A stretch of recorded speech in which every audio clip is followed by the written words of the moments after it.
Hello guys, hello everybody. Welcome to the Sky Show, and today again we have our show today with Tuesday with Maori. Maori official here. Hi everyone, hope to find you well, and thank you again, No worries. Sashi, Anytime, to be man. always with us to enlightening us on how to take care of ourselves.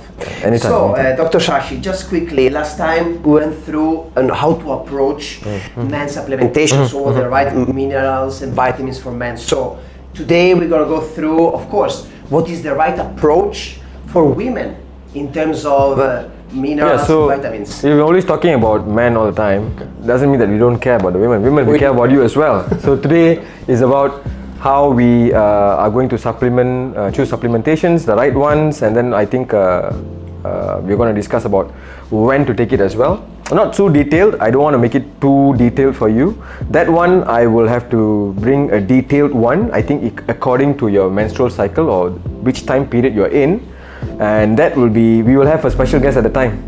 Let's do that. Yeah, it's a surprise. Yeah, we'll have a special guest to talk about what food works well during the menstrual period cycle, and I think that is something that we always wanted to cover because different foods affect you differently. Because at some points when the estrogen is going to be high, your progesterone is going to be low, and then there's some points in your cycle where your progesterone is going to be high and your estrogen is going to be low. So some foods can help you alleviate the pain, menstrual pain and all those. So that's for another day. We're going to talk about food and supplements according to that. But then today I'm just going to give you a simple breakdown. More generic. More generic, yeah. Very good. I'm looking forward for the special guest. Yeah. I'm convinced now. So the question was how to approach proper supplementation for women. One thing that I will ask people to do is that, well, nowadays we have a lot of tests. In Malaysia, there is also available, and in overseas, in Australia, in Germany, in Europe, most of the times there are available bioresonance tests, which can be done using your hair or even your nails and stuff like that. Now, this is not only for women; even men can do this test, and to specifically know what kind of vitamins or minerals that you're lacking in. Even exposure to toxins can be known through this. Yeah. So, especially if you're living in the city, you're going to be exposed to toxins, especially lead. No escape from that, right? And our food packets contain a lot of aluminium and stuff like that, and all those things are going to affect us as well. So now, one way to find out a definitive way is to do a bioresonance test, either the nail or the hair. All right, so that is one way to find out. Some things can be done with blood tests. So if you're going to go through a blood test, and then some markers that can be indicators of vitamin deficiencies, especially the fat-soluble vitamins like your A, vitamin D, vitamin E levels and all those, especially vitamin D, you have a blood test to find out that. Alright, so that's something that I'll ask most women to go and do when people are doing a blood test. Just say you're doing a general checkup, and they say that general checkup, and the thing is, in Malaysia, for Malaysians, when they say general checkup, they think that the doctor checks everything from the brain until the toes. It's not that, it's just very basic, and it might be economic, but then you're cheating yourself. So I'll tell them few things that women can always add to go and check for yourselves is vitamin D. Now, I'm not saying that it's not for men. Men can check too, but then statistics and data show that women are low in vitamin D as compared to men. Okay, and people who live in the city are more prone to low vitamin D. Now, one test you can do is to do a vitamin D blood test level, and from what my data is here, 85 to 95% are low in vitamin D. Due to the fact that people, because of the weather, of course, they stay at home, at the office, so they don't get vitamin D. And another thing is, people are scared of vitamin D here in Malaysia, because they're scared of getting dark. That's one thing. And this is a country which is abundant in sunlight all throughout the year, and people are deficient in vitamin D. That's just absurd. But then that's what's happening right now. So we are low in vitamin D. What's the importance? Now, vitamin D is something which is important to push your calcium, and together paired with vitamin K, to push your calcium to where it's supposed to be in your bones and away, and not too much in your blood vessels and in your muscles too much. You need it more. The muscles need calcium as well for their function, that's one thing, but the bones is where the strength is needed for women, especially because women have osteoporosis, are prone to osteoporosis faster than men. Now, one of the reasons that could happen is because everyone always thinks about calcium. Now, to drive that calcium into the bone, you need vitamin D and vitamin K, and also magnesium to a certain extent. So that's the next thing I want to talk about. So vitamin D and magnesium is something that most women who are active should take. So it doesn't mean that if you're not active, you don't have to take. Younger women, somewhere around your 20s to your 30s, something that you can always have is vitamin D and magnesium in your food. Just quickly, in order to improve our vitamin D intake through, let's leave aside a second supplementation, which foods are rich in vitamin D? Just quickly. Vitamin D high foods, liver, beef liver, cod liver oil, high in vitamin A and high in vitamin D. What other foods? Mushrooms are high in vitamin D. Yeah, but there's D2 and D3, so I'm not sure which vitamin is high in mushrooms, but then D3 is what, there's actually 9 types of vitamin D, D1 to D9. The human body can only intake D2 and D3, and if it uses D2 and D3. So most of the times D3 is from sunlight, and D2 is from some food sources. D3 is also abundant in some food sources as well. So but then sunlight is one way to get D3.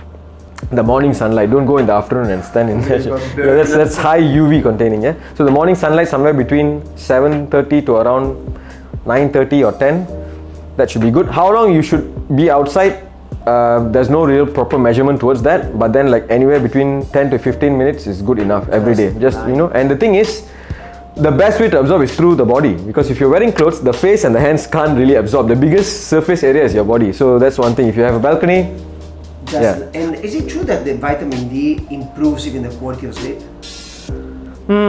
Vitamin D and quality of sleep, yeah, it is something that can actually balance out your cortisol levels. So in that case, maybe it can improve, lower down your cortisol. No, regulate the cortisol better. Because you do need high cortisol in the morning to wake you up. And then you do need high cortisol somewhere in the afternoon to keep you charged. But then it's going to dip through the day. But then now if you're going to go to bed feeling your cortisol is high, then that's poor regulation. So vitamin D kind of regulates this thing, And you need magnesium because you need to relax the muscles so that this calcium can be easily attached to your vitamin D. And you need K as well to actually bind this calcium to the bones and all those. Oh, very interesting. Yeah. So that's why most supplements, if you're taking vitamin D, make sure that it comes with a K. Alright? And there's also it's always written K2. I don't want to get to the details of it, then this video can be really long.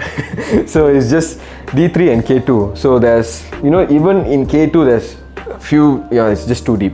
So just keep it to D3 and K2, which is very important. If you're buying vitamin D, make sure it's at least 5,000 international units, IU. And with a good vitamin K level in it. Alright? And could be taken with a meal, without meal, morning, afternoon? Morning is the best. Vitamin D to be taken in the morning is the best. Yeah, and something which is fat soluble, it attaches to fat molecules. So you can take it after breakfast, shouldn't be a problem. Or you can take it paired with some oil supplements, like if you're taking MCTs, if you're taking things like your coconut oil, or if you're taking fish oil, maybe you can take it together, shouldn't be a problem. Good to know, because for some reason I read somewhere that it's good to take in the evening time, because I was reading, researching that it helps improve the quality of the sleep taken with magnesium. I'm gonna give it a try. I would say that morning is the best time to take your vitamin D. Thank you. Yeah, so because I've seen YouTube videos of people saying so many different things, but I think it's also experience of some supplements. But when it comes to vitamin D, I feel it has to be in the morning. That's the best time to take vitamin D. Yeah. So because you want to keep it going throughout the day, and the absorption gets better as you eat as well. So if you're going to sleep at night, it comes with an oil-packed vitamin D. Vitamin D comes in oil capsules forms as well. Those are the best ones. And it comes in powder formed capsules as well. Those are okay, not too bad. But the better absorbable ones are the ones which come with a fat molecule to it. I mean, like a fat. It comes with an oil capsule. I never saw them, but I will give it a try. Usually I found the powder one. Yeah, the powder one is okay, it's not too bad. But recently I stumbled upon a supplement which comes in a oil form. And always to stay in the first stage of our interview, about what is the proper approach in terms of supplement women. How about antioxidant? Because there is, as we know, women in general, they take care a lot about the skin, to age very slowly. Are you keen to suggest antioxidant? If so, which one? Any age, especially above the age of 25, when your antioxidant levels, your body can charge its own antioxidants in the form of nitric oxide, and but you need to give it some good supplements so that the nitric oxide can be charged. But for women, I would say up to the age of 25 to 30, you have good charge of good antioxidants, but you need to give it good raw materials, which is your food. And looking at the current trend in the world or wherever it is right now, the food is becoming poor. So one way that you can actually charge up your antioxidants, good antioxidants, there are vitamins which act as antioxidants as well, like your vitamin C, your vitamin E, vitamin K, C, E, and K are good antioxidants as well. Instead of just being vitamins, they're also good antioxidants. So that's one thing. Things like glutathione, which women normally would like to take because they associate that with their skin being radiant and beautiful. That's because it is a very strong antioxidant which is produced in the liver. But then if your liver is in a fatty liver condition, or if it's under stress and all those, it won't be able to produce enough of this glutathione. So you can externally take glutathione as well. So you can buy these, they're good sources. And vitamin C goes well with glutathione. It improves the absorption and functionability of glutathione, and also vice versa. It improves the absorption and function of vitamin C. And as I said, vitamin C, it has to come with this bioflavonoids, like I said. So a good food source for this would be berries. Your strawberries, your blueberries, your pomegranates, all these are fruits which are high in antioxidant, even peaches. They're even low in fructose, so if somebody have a low regime of carbohydrates, they can take them a bit of. And one more thing, watermelons are a good source of that as well. Yeah. So as much as it might taste very sweet, but then like taking a certain amount of watermelons actually helps out with, and that's in fact for men and women. And thank you, Shashi. What is your take about coenzyme Q10? Oh, CoQ10. So the thing is, it's something which is very cardioprotective.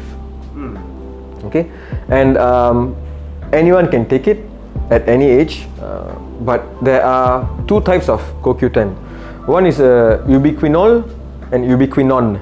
So one is a salt form, one is an oil form. So the best one will be an ubiquinol with an OL at the back. So when you flip at the back of the vitamin bottle, make sure that you look at it and it says ubiquinol. Ubiquinone is not too bad either. If you can't find ubiquinol, you can take ubiquinone, but a better absorbable one will be ubiquinol. Oh my gosh, now I'm gonna go back home. I'll send you later. Can you send to me? Interesting. Yeah, no worries. And okay, Dr. Shashi. So now we're gonna tackle a topic that I'm sure women are very interested. Once a month, as you know better than us, they have their period. So some lady responds in a different way, like not much pain, they can manage it. Other ones, they do have to take even Panadol in order to alleviate the pain. Yes. So always stay in the supplementation topic. What do you suggest? Which kind of supplements would you suggest in order to at least alleviate the pain? So get over the period in a bit more easy way. Okay, so this is the other thing that I came up with. The studies came up with. So women can have bad menstrual cramps, and some of them are able to withstand the menstrual cramps. It's okay, it's just like a normal cramp. So the people who have low iron, this is the studies which came out. So they did studies amongst 350 women, and they noticed that the women with the low iron levels, and women are prone to low iron. So there's another thing that I wanted to tell you which I missed out earlier. If you're going to do a blood test, add iron studies as well.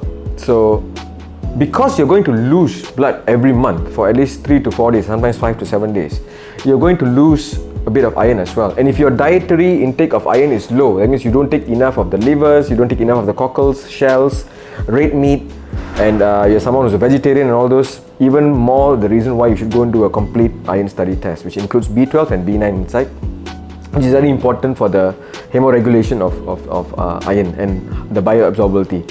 So do your iron studies, and also only after that I think that you can take an iron supplement, because if you're going to take an iron supplement without doing your studies, then it can cause you constipation, it can cause you to have dark tarry stool, which might make you feel confused, is it blood or whatever. So to avoid that, go and get your complete iron studies. So that's something.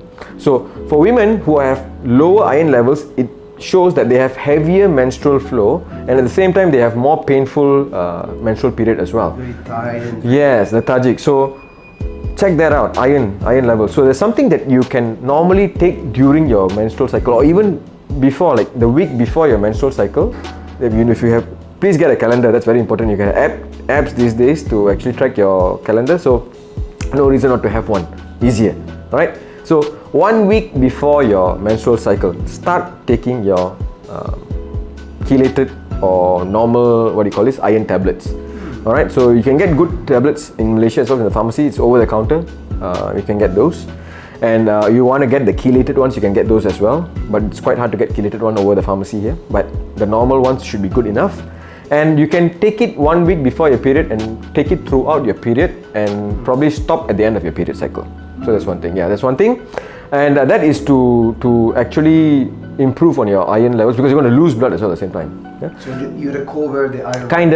Kind of equilibrium, and you know, like kind of keeps it balanced or something like that. The other thing that women can take is which is a ginger root extract, which is studies have shown that they reduce menstrual pain.